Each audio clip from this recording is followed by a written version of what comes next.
Welcome to 30 Minutes of Faith. We're pleased to have Betsy Reifsnider with us today.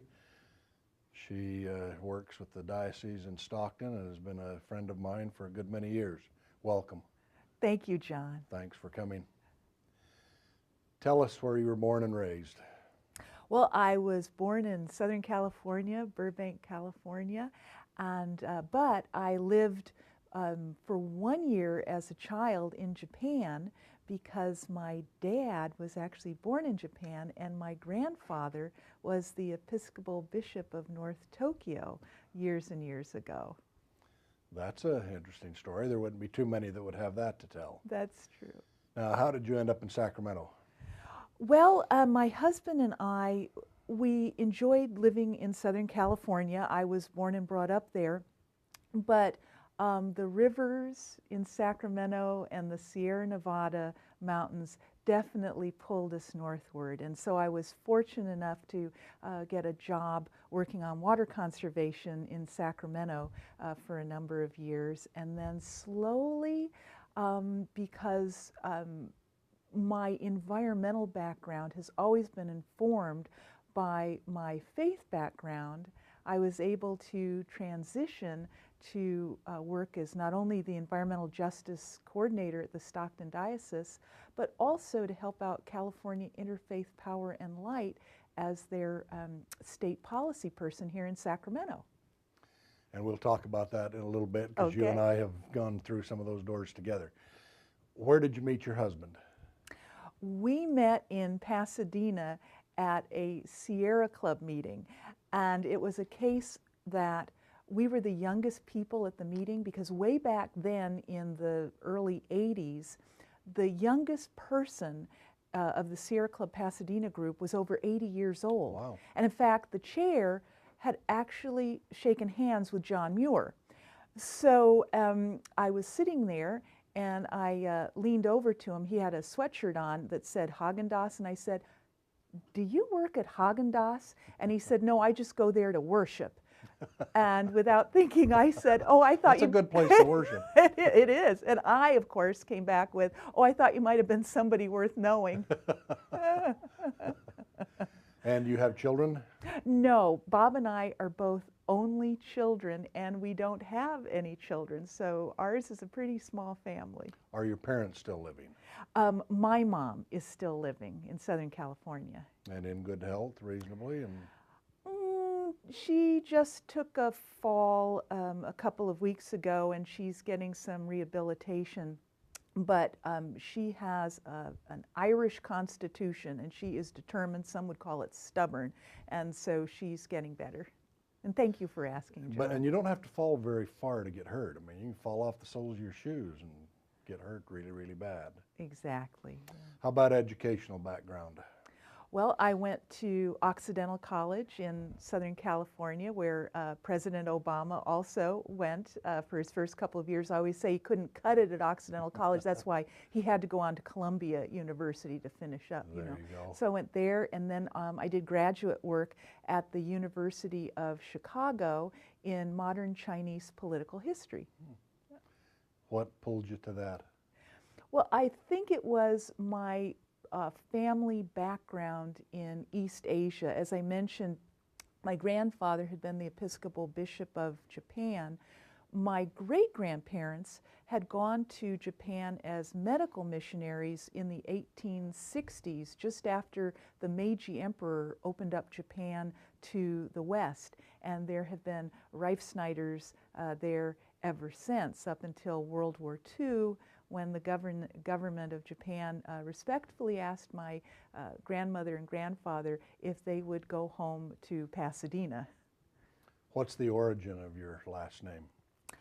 I believe it's Dutch, so I have a quarter Dutch, quarter Scottish, and I'm half Irish. I'm always interested in names. People will say to me, Fish. How do you spell that? And I will say F-I-S-H. You mean like a fish in the brook? So that's it. Oh, okay. Yeah. John, I am so jealous. I have always been jealous of your name, Jon Fish, because I'm technically an Elizabeth Reifsnider, and my husband's last name is Schlichting. So I am so jealous of your name. Well, and you know, little kids sometimes just call me John Fish as a two-syllable word. Yeah. You know, it's just John Fish.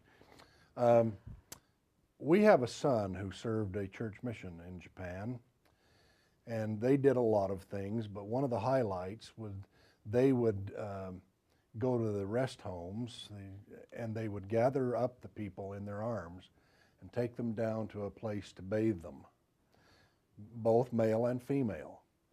And that taught humility and compassion and just decency and goodness.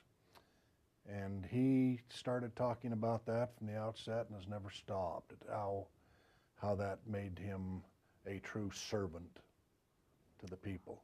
That was a wonderful thing. Also have a son who did a mission in Holland and speaks Dutch and enjoys a whole bunch of that. Now, let's talk about our Light and Power backing. You and I started together there a decade ago. How has that graduated from when we first started? California Interfaith Power and Light has grown from when you and I were at our meetings. There's now, I think, 530 congregations throughout California that are members of CIPL, as it's called. And they have more and more programs going on, practical ways that congregations can get involved. In fact, the weekend of Valentine's Day, they're having a national preach-in, and they have all these resources for any congregation, be it a pastor, leaders, members of Green Team, who want to preach at their congregations around care for creation and our responsibility to care for it. And they're going to have sample sermons in from various faith perspectives, and even Valentine's Day cards that people can fill out and send to their legislators. They also have something now called Cool Congregations, which will help people and congregations reduce their carbon footprints and be more energy efficient and save money. And then I keep hoping we can get you, John, to come to the CIPL annual Clergy Lobby Day that we have right here in Sacramento, where we have an opportunity to go and visit all the legislators and explain why we care about clean air and climate change issues and how it affects poor and vulnerable people. I will try to do that because I believe in that. When you were talking creation a minute ago, and you and I chatted a few minutes earlier about us being in Antarctica, the ship we were on had a couple of Zodiacs full of researchers come out from one of the research stations and get on the ship and then take us through some classes and some learning things. One of the men who has been going to the station every summer for like 27 years, and they're studying not only the environment but the ice and the water and what lives, you know, the life under the water, said that he thought Antarctica was closer to creation than anywhere else on Earth. And he thought that when God needed to just take a break and have a rest, he'd surely come to Antarctica to do that. And that just intrigued me, because when you take away the distractions of the world and go to a place where there isn't, and we can do that even in our houses of worship.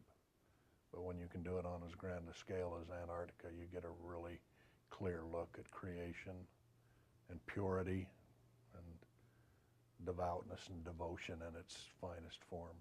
Well, I know when I used to do a lot of mountain climbing and backpacking, and it was on top of those mountains that I felt closest to God. And you're right, there's a purity, a quiet, a simplicity about it that how can you not be filled up with the divine when you're in places like that? Well said. Now, you and I bumped into each other at St. Francis. Do you worship at St. Francis? I do. I've been a member of St. Francis of Assisi Parish for years and years and years. Nice group of people, and it is. Nice place to worship. Yeah, and you know, they're Franciscans. It's a Franciscan parish, and St. Francis of Assisi, patron saint of ecology. So, every Lent, which is coming up pretty soon, Right. we always have some sort of a Lenten practice. Our first one was a carbon fast, trying to help all of our parishioners learn how to use less energy and walk more lightly on the planet. And a couple of years ago, we had a fast for Sister Water, in which we looked at ways that we could take better care of our water resources. And we ended up raising money that we were able to send to Catholic Relief Services so they could dig a well for a community in Ethiopia. So yeah, St. Francis is a good place to worship. When I was a boy, we had a burn barrel out back. And you took your dry waste and put it in the barrel and lit it, and sometimes it would smolder, and all you had to do was lay the waste in there, and in a few minutes, you know, it would combust and away it'd go. Your wet garbage, you just dug a hole and buried. And I think back on that. Of course, we live in a little rural mountain community, and it's, you know, it's what everybody did. But we put, I mean, in the course of 3 or 4 or 5 generations, we put tons and tons and tons of wet garbage in the ground, which makes me a little uncomfortable these days that there should have been a different way. That's the way we did. But how will we continue to progress and graduate even further 10, 20 years from now? You know, when you say that, and I just cringed, I was reminded I've gone on some service trips backpacking into the Sierra, and one of the trips was to go into what's now the Golden Trout Wilderness in the Southern Sierra, and our job was to dig up all the old trash dumps left by the packers from generations before, because all of that was starting to leach into the rivers. And I think that slowly but surely we're all realizing that we are our brother's keepers. We have an expanded understanding of our fellow creatures and our responsibility to them. I think actually it was St. Augustine who said God is revealed in 2 ways, one in the book of the Bible and the other in the book of nature. And I think today, because of the internet and how closely the world is coming together, and that we are much more aware of one another, we realize our responsibility to one another. And I always think that the moment that really sparked our understanding of how we were all in this together was the Apollo moonshot, when the astronauts took the picture of Earth rising. And even now I can't think of it without getting a little choked up. Well, it was spectacular. It was spectacular. And knowing what a precious place this is, and that there was just all that darkness around, and that really there were no national boundaries, that we're all in this together. And I think it helps us a great deal to realize that we are one, and that this lovely planet that God created for us, that we have a responsibility to take care of it. Because as a lot of people say, you know, there's no plan B. There's no planet B for us to go to, at least for the foreseeable future. You know, as a child, you know, in my childhood, we could have tossed the gum wrapper out of the window and, you know, big deal. These days, that's kind of offensive to us, and we don't want to do that. We don't want our children, our grandchildren to do that.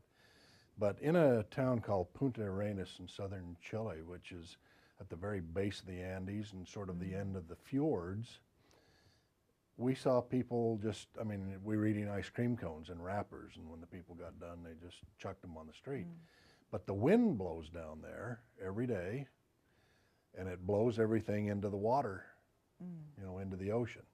And I couldn't help but think about the big circle of garbage out in the Atlantic, you know, that we read a lot about.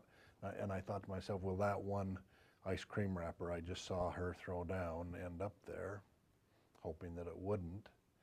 And you know, I don't want to be, you know, fanatical and cranky about it, but it's so much easier to put a wrapper in a garbage can or in your pocket. And when you're talking about the garbage in the Sierra, you know, you pack it in, pack it out, let it be. How about the Stockton Diocese? Let's talk about that for a minute. What's going on there? Well, the Stockton Diocese, actually Bishop Blair, who is the Bishop of Stockton, he started our environmental justice project by saying to respect life, you have to respect the envelope of life, the earth on which all life depends. And from that, we have been working. We have a little environmental justice kitchen cabinet that I call it, and it's made up of parish leaders from throughout the 6 counties that make up the Stockton Diocese. The diocese is not just in Stockton, it's San Joaquin, Stanislaus, Tuolumne, Calaveras, Alpine, and Mono County over in the Eastern Sierra. Yeah. So it's quite a big diocese. And we started out by trying to figure out what would be our one big issue we wanted to work on. And we decided to start with air because we figured we were all victims of air pollution. The Central Valley has some of the worst air quality and asthma problems in California and the nation. And we also are all perpetrators of it. We all cause the air pollution, so we couldn't scapegoat anyone. So around that, we've had some very interesting educational workshops to help people understand what air pollution is, what climate change is, and how they can play a part in reducing the effects. We just had a wonderful symposium in November called Faith, Food, and Farming, at which we had local farmers, young farmers who are learning new ways of providing food for their communities, especially in underserved areas where there aren't even any grocery stores. We have this great battery recycling program, so people bring their batteries to church every Sunday and then they're properly disposed of. That's a good idea. It is, because I didn't know, but it is illegal to throw your batteries away in the trash. That's actually illegal in California, but what do you do with them? And sometimes people know where they can throw them away, but this way you just bring it to church. You bring an envelope to put in the collection basket, why not a battery to put in the recycle basket? So we're doing that. Every year we always choose 1 or 2 pieces of environmental legislation that we want to come to Sacramento and lobby for, and it's always around air quality and the effects on poor people. So that's just some of what we're doing. That sounds like a really, really good work. Bishop Blair, by the way, is a delightful personality, a really fine man. I've rubbed shoulders with him several times. He's a really, really fine man. He is, and he just gave the keynote address at something called, I think it was Sacred Air. It was an interfaith convocation in Louisville, Kentucky. And he gave the talk on good air, good sense. And he talked about how we do have a responsibility to do all we can to clean up air pollution. And what I loved about him, here is a Roman Catholic bishop who starts his talk around the importance of ruach, or the feminine, divine aspect of God as the breath of life, the spirit of life and air. So, as you can see, I'm a big fan too. He's a really fine man. If we keep moving forward, even if it's slow, can we get to that point where 2 or 3 more generations from now they will look back at us and just say, oh, they were dinosaurs and they didn't know what they were doing, and here we finally reached this? Or is this 10 generations from now as far as making the world what it really needs to be? Well, because we're people of faith, John, we always have faith that, yes, Right. indeed, we have faith and we have hope, and we certainly try to profess it through love. I would say that it will be just maybe 1 or 2 generations, because the younger people obviously get it. It's we older dinosaurs in the pews who have to be convinced. Children and young people are already there. And I think as we start seeing the effects of climate change more and more, people will realize that this is indeed happening. Right now it is indeed happening, but it's largely in countries where the people are poor. They're not the ones who have caused the big problems we're seeing with climate change, but they're the first, they'd say the poor receive the effects of climate change the first and the worst. But slowly, I think, as more and more of us understand that spring is coming earlier, that we're having hotter summers, heat waves, wildfires, drought, I think slowly we'll come to understand that. And the fact that by being good stewards of the earth, we can also save money by being energy efficient and saving money. I think there'll also be that rather selfish reason to do it as well. I'm going to ask you to play God for a minute. If he walked in the room and just said, you know what, there's a couple of simple things here we can do, what do you think those would be? Well, if God walked in right now, I think she might say that do not judge others, but see what you yourself can start doing and being a good example.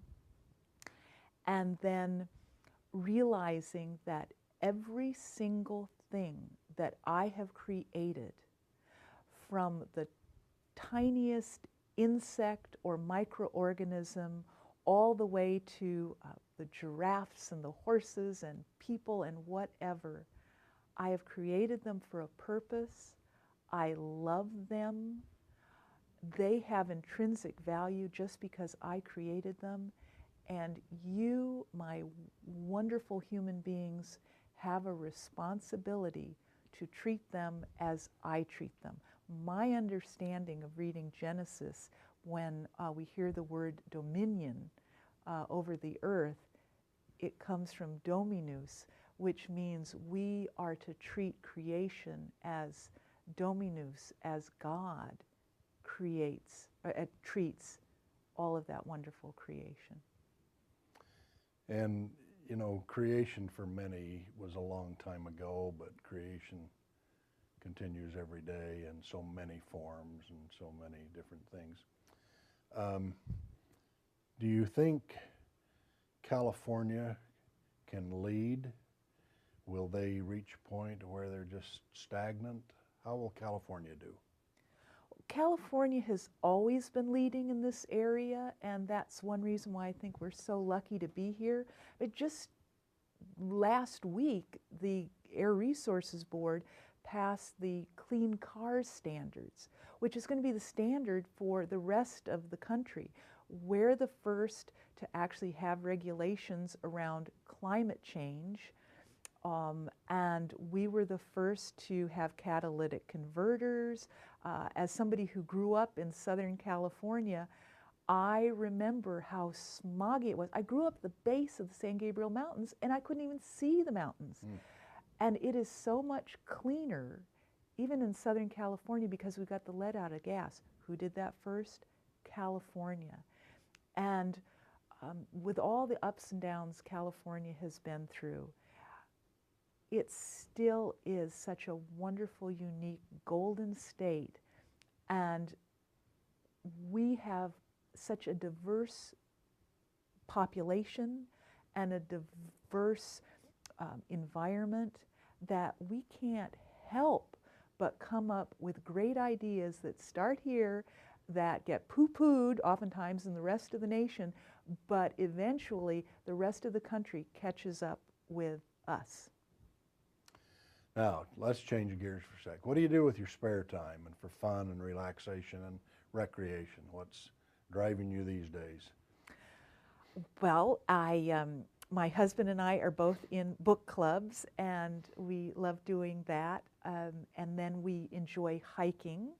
And this coming autumn, we're trying to get in shape so that we can walk across England, do the coast-to-coast walk, and dip our boots in the Irish Sea, and then walk across and dip our boots in the North Sea. Thank you, John. And so we're going from west to east rather than from north to south. We're taking the shortest route across England that we can. And that will follow Hadrian's Wall at some point through there?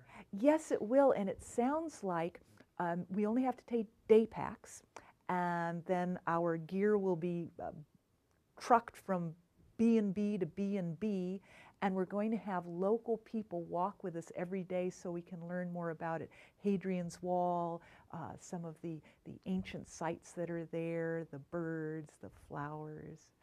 It's a beautiful place. It's a really, really pretty world. Going back for a minute when you were a girl, did you think you would be where you are today when you were little?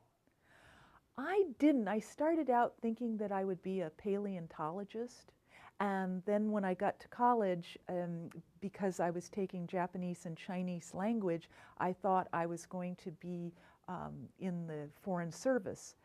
And instead, you know, God must have spoken, and it was the environment that spoke to me, and I've been doing it for the last 30 years. And have you enjoyed it? I have enjoyed it thoroughly, and I know I'm doing what I'm supposed to be doing. Oh, good for you. I wish everybody could say that. Now, in a perfect world, if you could push a button or wave a wand to correct something immediately, what would that be? I would get people from stop using bottled water and start using tap water, and making sure that they're not throwing away those horrible bottles that end up in the landfills. That's the Good answer. Thank you. Plastic is hard to work with, and yet easily accessible. Thanks so much for taking time to come and visit with us. It's nice to visit with you. Always good to see you. Oh, it's a pleasure, John. Thank you.